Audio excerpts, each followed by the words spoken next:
Voici les 6 questions manipulatrices que les jaloux posent tout le temps. La jalousie ne crie pas, elle murmure. Si tu as déjà senti un petit malaise après une simple discussion, apprends à décoder les pièges cachés derrière les mots banals. Pourquoi tu te sens mal après leur avoir parlé? Sous couvert de curiosité, certains cherchent à éteindre ton étincelle. La jalousie est un venin discret qui ne veut pas d'infos, mais cherche à te déstabiliser. Pour observer ce mécanisme subtil, j'utilise le modèle Foucault en 3 étapes vers le clash. Comme tu le vois, tout commence par la convoitise, ils veulent ce que tu as, puis une blessure, ils se sentent nuls, et enfin la destruction, ils essaient de gâcher ton bonheur.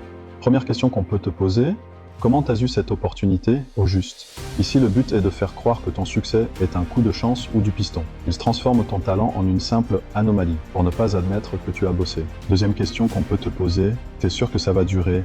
Ils veulent planter une graine de doute dans ton esprit, pile quand tu es content. C'est une façon de prédire ton échec pour calmer leur propre douleur.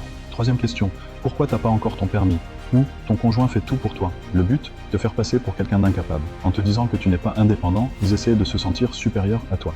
Quatrième question, au fait, t'as cuisiné quoi hier? Juste après que tu aies annoncé une super bonne nouvelle dans ton travail par exemple. C'est la dévalorisation invisible. Ils essaient de te ramener à une tâche banale pour gâcher l'éclat de ta réussite et te remettre dans une petite case. Cinquième type de question lourde sur tes origines ou ta religion. Ce n'est pas de la curiosité, c'est un jeu de pouvoir. Ils veulent que tu te sentes comme un étranger, même chez toi, pour nier qui tu es vraiment. Sixième question. Tu ne nous aimes pas pour ne pas venir nous voir. Ils utilisent la culpabilité pour te contrôler. Ils transforment tes choix personnels en faute morale pour reprendre le contrôle sur ton énergie. Ne te justifie jamais. Te justifier est un suicide tactique. C'est donner des munitions aux bourreaux jaloux pour qu'ils t'attaquent encore plus fort juste après. Maintenant, défends-toi en utilisant cette technique très efficace. Deviens aussi ennuyeux qu'un caillou. C'est la technique du rocher gris. Sois neutre et inintéressant. Réponds juste par des faits courts, sans émotion. Ils finiront par s'ennuyer et partir. Autre technique très efficace. Retourne la question. Demande simplement pourquoi cette question t'intéresse-t-elle autant. Ça force l'autre à regarder sa propre obsession en face de façon vraiment inconfortable.